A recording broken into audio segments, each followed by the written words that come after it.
James River Valley, Dakota Territory, September 1876. The air held the first brittle edge of autumn, a promise that smelled of dry grass and distant wood smoke. Along the river bend, the raw cottonwood logs of Callum Dunbar's new cabin were stacked and notched, a pale skeleton against the browning prairie. But it wasn't the cabin that drew the eyes of the men gathered near Hoyt Brashear's supply wagon. It was what Callum was doing between the logs. He stood beside a shallow wooden trough, methodically working a thick, dark slurry with a spade. It was a foul-looking mixture of river clay, sand, and a measure of precious lime he'd bought from Brashear himself. The strangeness, the thing that caused men to stop and stare, was the fourth ingredient. He was folding in great handfuls of coarse horsehair, turning the gray mud into a fibrous, almost hairy paste. Hoyt Brashear, the settlement's store owner, and a man whose opinions were as solid as the kegs of nails in his storeroom, leaned against his wagon wheel and shook his head.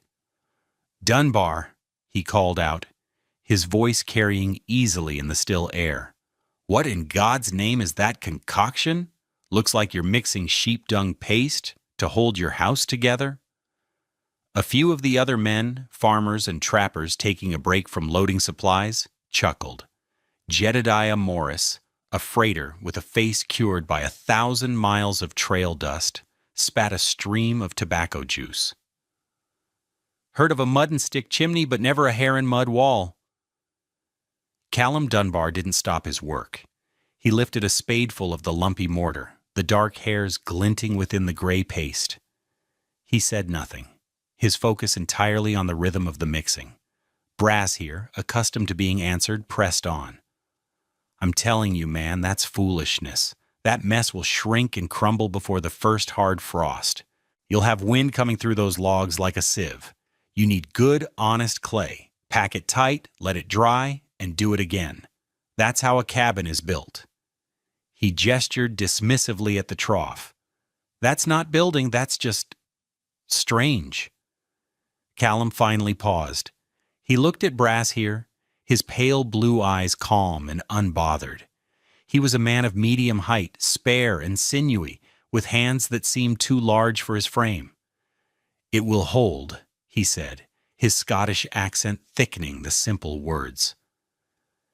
Then he turned back to his work, plunging the spade into the trough, ending the conversation as surely as if he'd slammed a door.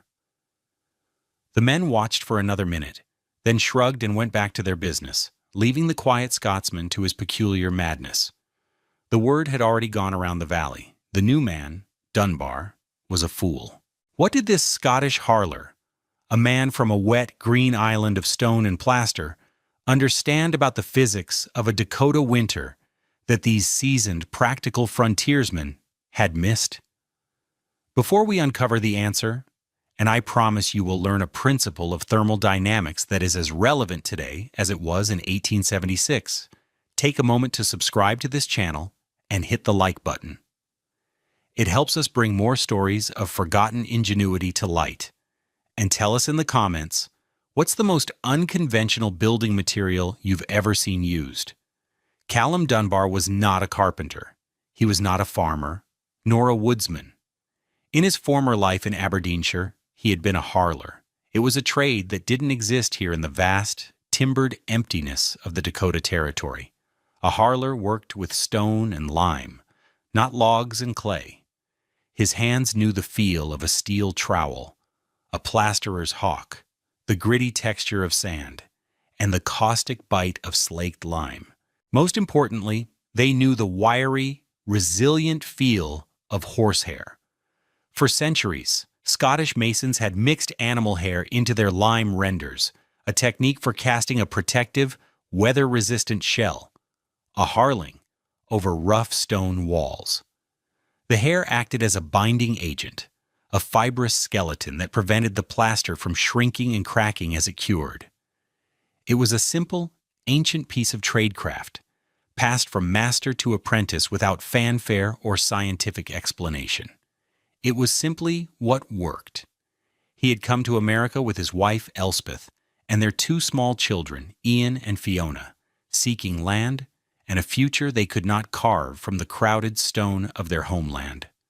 They arrived in the James River Valley the previous autumn, full of hope, and built their first cabin just as Hoyt Brassier and everyone else advised. They felled the logs, notched them tight, and chinked the gaps with the best river clay they could find, mixed with dried grass for a binder. It looked solid. It felt secure. Then came their first winter. It was not a legendary winter, just a typical Dakota season of relentless, grinding cold. The clay chinking, which had seemed so robust in the mild autumn, began to betray them. As the green logs cured and shrank in the bone-dry, freezing air, tiny cracks appeared in the chinking. The wind found them immediately. A hairline fracture became a steady, invisible jet of frigid air. The clay, frozen solid, became brittle as glass. It cracked further, flaking away from the logs.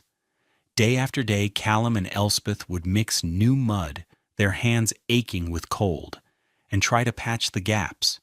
But it was like trying to patch a sieve with water. The new, wet patch would freeze before it could bond, pushing itself out of the joint. The cold that winter was a physical presence in their lives. It was a predator. They huddled around the small stove, which burned through their carefully stacked woodpile at an alarming rate. Yet the heat seemed to flee the cabin as fast as it was generated. Frost grew in crystalline ferns on the inside of the logs, tracing the very gaps their chinking was meant to seal. Elspeth hung their spare blankets over the worst walls, but the blankets would soon grow stiff with frozen condensation. Ian and Fiona slept in their coats and hats, buried under every quilt they owned. The memory that haunted Callum the most was the sound of his daughter Fiona's small, persistent cough, a dry, rattling sound that seemed to echo the whistle of the wind through the walls. He had followed the proven methods.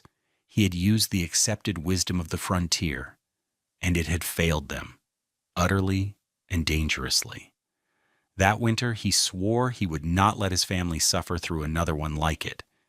He was not a carpenter, but he was a harler. And a harler knew what to do about cracks. The failure of conventional chinking was a shared misery in the territory, a problem so common it was accepted as a simple fact of life. The problem wasn't the clay itself. The problem was physics. In the dry autumn air, a settler would mix river clay with water and perhaps some grass or straw, then pack it firmly into the gaps between the logs. The wet clay filled the space perfectly. But as it dried, the water evaporated, and the clay's volume shrank. This shrinkage was inevitable, pulling the chinking away from the top log and creating a long, continuous crack, a perfect conduit for air. Furthermore, the logs themselves were a dynamic part of the problem. Most were felled and used within the same season, their moisture content still high. Over the first winter, as the cabin was heated from the inside and frozen from the outside, these logs would lose a tremendous amount of water, shrinking in diameter. A 10-inch log could easily shrink by a quarter inch. A small change that created enormous stresses on the inflexible, brittle chinking packed between them. The bond would break. The chinking would crumble. For families like the Suttons, who lived a half-mile downriver from the Dunbars, life in winter was a constant battle against the wind. Amos Sutton spent hours every week replastering his walls with a freezing slurry of mud, a task both futile and essential. His wife, Mary, stuffed rags and dried moss into the most egregious gaps. Their cabin was a testament to the conventional failure. You could map the drafts by watching the candle flames dance and flicker. The floor was always frigid. The air held a permanent chill that no amount of firewood could fully banish. They burned through 2 cords of wood a month just to keep the cabin from freezing, a prodigious amount of fuel that represented weeks of back-breaking labor with an axe and saw. This wasn't just an inconvenience. It was a drain on resources, health, and morale that defined frontier existence. Everyone knew the problem. They just believed it had no solution beyond constant, weary maintenance. Callum began his work in the crisp days of late September. He had traded for a dozen loads of good clay and sand, and spent a week at the livery, patiently collecting horsehair from the stable sweepings and curry combs. He paid the stable boy a nickel for every full sack. The work of mixing was slow and deliberate. First, he created a traditional mortar base of 3 parts sand to 1 part clay, adding a small amount of expensive lime to act as a binder and improve durability. He mixed it with water until it was a thick, workable consistency. Then came the magic. He began working in the horsehair. He didn't just dump it in. He teased the clumps apart, spreading the fibers as evenly as possible, and folded them into the mud as a baker folds flour into dough.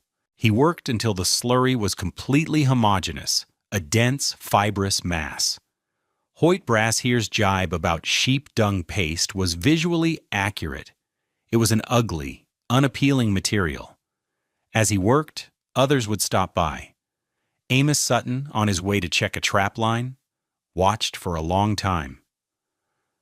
"That hair's just going to rot in the mud, Callum," he advised, meaning well. "It'll be weaker than plain clay." "The lime will keep it," Callum replied, not breaking his rhythm. He applied the chinking with a mason's trowel, a tool no one else in the valley owned. Instead of just pressing it in with his hands, he forced the material deep into the joints, making sure it made solid contact with both the log above and the log below. He built it up in layers, creating a thick, uniform band that was nearly 3 inches thick and bulged slightly proud of the logs. The dark, hairy lines between the pale, peeled cottonwood logs gave the cabin a strange, striped appearance, unlike any other structure for 100 miles. Elspeth watched him work, her expression a mixture of trust and wifely pragmatism. "It looks like the cabin has grown a coarse beard," she remarked one evening, a small smile playing on her lips. "A warm beard, I hope," Callum said, wiping his hands. Hoyt Brasshear made a special trip out to the homestead, ostensibly to see if Callum needed more supplies, but really to gawk at the finished product. He ran a gloved hand over the rough, hairy surface of the cured chinking. It felt solid, like a low-grade cement. "Well, it's hard, I'll give you that," he admitted, his tone still thick with skepticism. "But it's the shrinkage that'll get you. When those logs pull back, it will crack just like all the rest. Might just fall out in one big piece instead of crumbling. You've wasted good lime on this, Dunbar." "Wasted it." Callum simply nodded. "We'll see when the north wind blows." The mockery lasted through October. The validation would last for a century. The quiet Scotsman had not just mixed a better mud. He had engineered a microscopic trap for the single greatest insulator known to man, still air. The physics behind Callum's horsehair chinking was both simple and profound. The problem he was solving wasn't just about glue, it was about thermodynamics and material science. His genius was in combating the 2 great enemies of a warm cabin, air infiltration and heat conduction, with a single, elegant solution. First, and most critically, was the principle of air entrapment. A solid material, like frozen clay, conducts heat. Cold from the outside transfers through the solid medium to the inside. But air is a very poor conductor of heat. The trick is that the air must be still. Moving air, or convection, is what steals heat. A down-filled blanket doesn't keep you warm because of the feathers themselves. It keeps you warm because the fluffy down creates millions of tiny trapped pockets of air. Your body heats this trapped air, and because it can't move, it forms an insulating layer. Callum's chinking worked exactly the same way. Each one of the thousands of horsehairs he mixed into the mud created a microscopic void around it. The final, cured chinking was not a solid mass. It was a composite matrix, a sponge of clay and sand riddled with countless, disconnected pockets of still air. When the minus 30 degrees Fahrenheit Dakota air chilled the outside surface of the Chinking, the heat from inside the cabin struggled to cross that barrier. It couldn't effectively conduct through the maze of air pockets. In modern terms, Callum had dramatically increased the R value of his insulation. While a solid 3-inch thick band of clay might have an R value of less than 1, his fibrous, air-trapped mixture was likely closer to R3 or R4. It was the 1876 equivalent of fiberglass insulation, made from mud and stable sweepings. The second principle was tensile strength. A plain mud mixture is strong under compression, but incredibly weak under tension. When the logs shrank and tried to pull the Chinking apart, the tension would easily exceed the mud's strength, and it would crack. Horsehair, like all hair, has remarkable tensile strength for its size. A single hair is easy to break, but 1,000 hairs woven together are incredibly strong. By distributing these fibers randomly throughout the mix, Callum had created a form of primitive fiber-reinforced concrete. When a micro-crack tried to form in his Chinking due to the stress of shrinking logs, its path was immediately blocked by a horsehair. To continue, the crack would have to snap the hair. If it found a way around, it would immediately encounter another hair, and another, and another. The tensile forces were distributed across the entire fibrous network. Instead of a single catastrophic crack running the length of a log, any potential failure was arrested before it could even begin. This allowed the Chinking to accommodate the slight movement of the logs without structural failure, maintaining a continuous, unbroken seal. Hoyt Brass here saw a lumpy, ugly paste.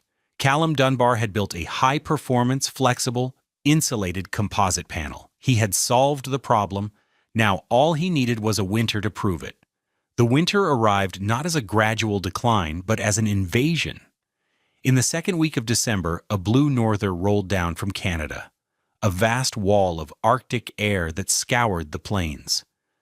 The sky turned a strange, deep violet gray on the northern horizon.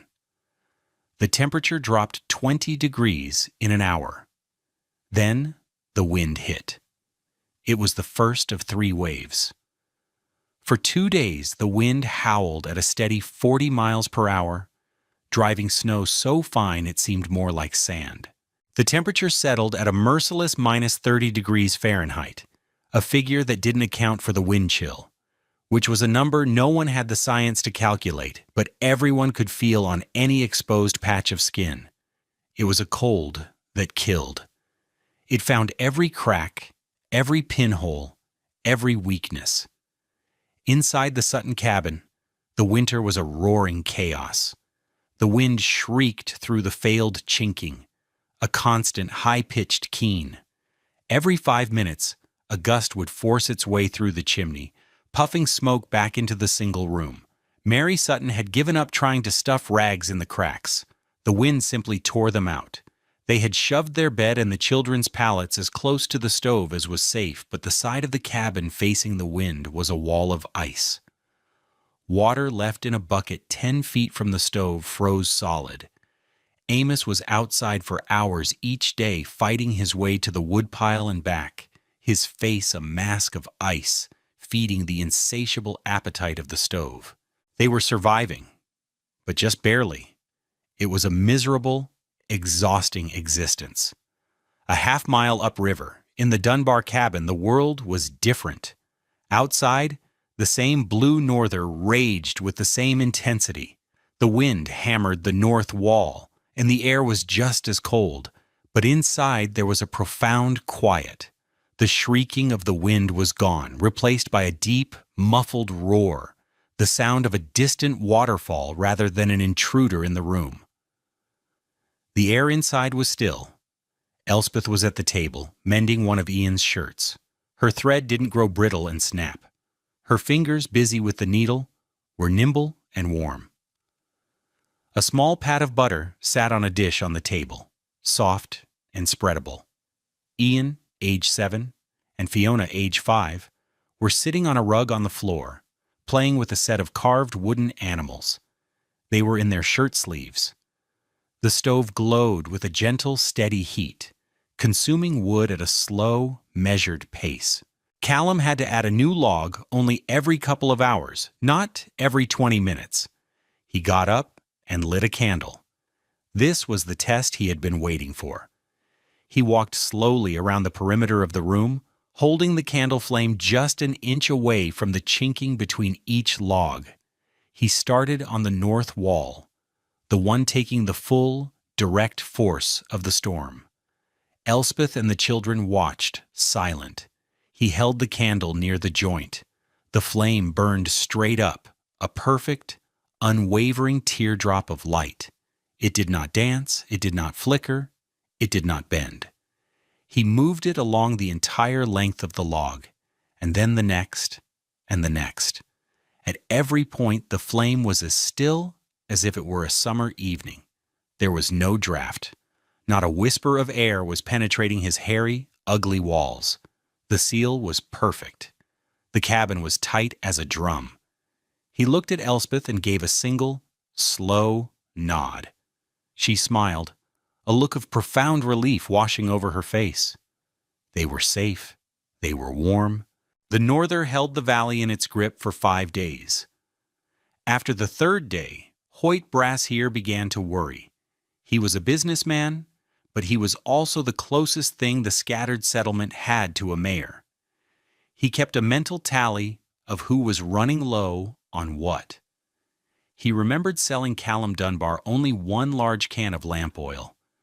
With this cold and the long nights, he knew the family must be running out. A cabin without light in a storm like this was a dark, demoralizing place. He also harbored a grim curiosity. He wanted to see for himself how Dunbar's foolish chinking was holding up. He expected to find them huddled in blankets, the walls caked with frost, another family paying the price for ignoring good sense. He bundled himself in 2 layers of wool and a heavy buffalo coat, pulled a fur cap down over his ears, and wrapped a scarf over his face. He loaded a 2-gallon can of oil onto a small sled and set out into the teeth of the wind. The walk to the Dunbar place was a brutal, staggering fight. The wind tore at him, stealing his breath and burning his exposed cheeks. The air was so cold, it hurt to inhale. By the time he saw the faint, yellow glow of the Dunbar's window, he was exhausted and half frozen. As he got closer, the first strange thing struck him: the silence. From 50 yards away, he should have been able to hear the wind whistling and shrieking as it tore through the log joints of the cabin. Every other cabin in the valley screamed in a high wind, but the Dunbar place was quiet. All he could hear was the direct roar of the wind in his own ears. He reached the door, stomped the snow from his boots, and knocked, his mittened hand making a dull thud. Callum opened the door, and Brassier was hit not by a gust of wind, but by a wall of calm, warm air. It smelled of baking bread and wood smoke. He saw the 2 children on the floor, playing. He saw Elspeth turn from the stove, a simple cloth apron over her dress. He saw Callum, standing there in just his shirt and trousers. There were no blankets hanging on the walls. There was no frost tracing the logs. Brassier stood there, stunned, the can of oil forgotten in his hand. "Brassier," Callum said, his voice even. "A hard walk in this." "The oil," Brassier stammered, holding out the can. "I thought you might be low." "Thank you. Come in out of the wind." Hoyt stepped inside, pulling the door shut behind him. The roar of the storm was instantly cut off, replaced by the gentle crackle of the fire. He was sweating in his heavy coat. He fumbled to undo the buttons, his mind struggling to process the scene. It was impossible. This cabin was warmer and quieter than his own well-built frame house behind the store, which had 2 layers of planking and a proper chimney. "How?" Brassier asked, his voice barely a whisper. He walked to the north wall. the one that should have been a sheet of ice. He pulled off his mitten. He expected the chinking to feel like a rock pulled from a frozen river, a biting, searing cold that would numb his fingertips. He hesitated, then pressed his bare palm against the rough, hairy surface. The sensation was his moment of conversion. It was cold, yes, but it was a dry, neutral cold. It wasn't the life-stealing, heat-sucking cold of a frozen, saturated mass. It didn't feel like ice. It felt dormant, inert. He pressed his cheek to the wall, right beside the chinking line, and could feel no draft whatsoever. "Dunbar." "There's no wind," he said, his voice full of awe. Callum picked up the candle from the table. "Watch," he said. He held the flame to the joint right beside Brasshear's head. It burned perfectly, vertically, utterly still. Hoyt stared at the flame, then at the chinking, then at the quiet, unassuming Scotsman. The truth crashed down on him, sweeping away a lifetime of certainty. He hadn't been witnessing foolishness. He had been witnessing genius. He stepped back from the wall, shaking his head in disbelief. He looked at the thick, dark bands that held the house together, the material he had mocked and ridiculed. He finally understood. "You didn't chink a wall, Dunbar," Hoyt Brasshear said, his voice filled with a newfound respect. "You wove a blanket between the logs." News on the frontier traveled at the speed of a horse. The week after the Blue Norther broke, the weekly stagecoach made its run from the railhead to the distant army post at Fort Abraham Lincoln. The driver, a leathery man named Silas Blackwood, stopped at Brasshear's store for supplies and mail. The only topic of conversation was Dunbar's warm cabin. Brasshear, now the Scotsman's most fervent advocate, insisted Silas see it for himself. Blackwood was a practical man whose life depended on understanding the realities of weather and shelter. He walked into Callum's cabin, took one look around, felt the wall, watched the candle demonstration, and was convinced. He was not a man for fancy words. "Well, I'll be," was all he said, but his mind was already working. When he reached the fort 2 days later, he didn't just deliver the mail to the quartermaster's office. He delivered the story. The quartermaster, a pragmatic captain named Thorne, was responsible for housing hundreds of soldiers through the brutal Dakota winters. His biggest logistical problems were firewood consumption and sickness caused by the drafty, poorly sealed barracks. He listened intently to Blackwood's report. It sounded too good to be true. But the Army ran on pragmatism, not skepticism. The following week, he dispatched a lieutenant and a wagon to the James River Valley, with orders to inspect Dunbar's cabin and, if the reports were true, to bring Dunbar back to the fort to teach his method. The lieutenant, a young engineer, was impressed. He took measurements, noted the fuel consumption, and wrote a detailed report. By the spring of 1877, Callum Dunbar's strange, hairy chinking was the official standard for all new log construction at the fort.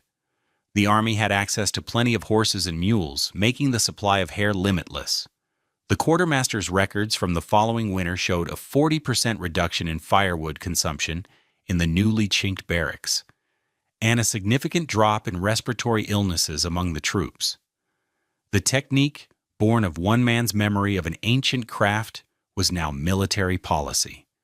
From the fort, it spread to other settlements, carried by discharged soldiers and traveling merchants. They didn't call it Dunbar's Folly anymore. They called it hair plaster, and it was the new standard for anyone serious about surviving a northern winter. The quiet Harler from Scotland had done more than build a warm home for his family. He had fundamentally changed the way a generation of pioneers built their lives, solving a problem they thought was unsolvable. What Callum Dunbar had rediscovered on the frontier was a principle that modern building science would later formalize. The concept of using fibrous material to both reinforce a composite and create insulating air pockets is the foundation of many 20th century innovations. Fiberglass insulation is nothing more than a mass of fine glass fibers designed to trap air. Fiber-reinforced concrete used in skyscrapers and bridges uses steel or synthetic fibers to provide the same tensile strength that Callum's horsehair provided to his mud. He had, with the materials at hand, anticipated the core concepts of modern material science by nearly a century. The story of Callum Dunbar and his horsehair chinking is a testament to an enduring truth. The frontier was a great crucible. It did not care about a man's credentials, his accent, or the conventional wisdom he brought with him. It rewarded one thing and one thing only: what worked. The monolithic, seemingly strong solution of thick, solid clay was brittle and weak. It cracked under the first real test. The true strength was found in the humble, the flexible, the distributed. It was found in thousands of individual, insignificant horsehairs, each one contributing its tiny, resilient strength to the whole. A single hair breaks under the slightest pressure, but 1,000 of them, woven into a common matrix, can hold back a force of nature that solid stone cannot. Thank you for joining us for this story. If you found this piece of forgotten history as fascinating as we did, please hit that subscribe button and ring the bell so you won't miss our next exploration of practical genius. And as always, let us know in the comments what you think. The content of this video is for educational and storytelling purposes. It presents a fictionalized narrative inspired by real historical building practices. The characters, names, and specific events depicted are products of creative reconstruction, while the scientific and engineering principles discussed are based on established facts. Any application of historical techniques to modern construction should be done in consultation with qualified professionals and in accordance with all current building codes, safety guidelines, and regulations. This video does not constitute professional, technical, or legal advice.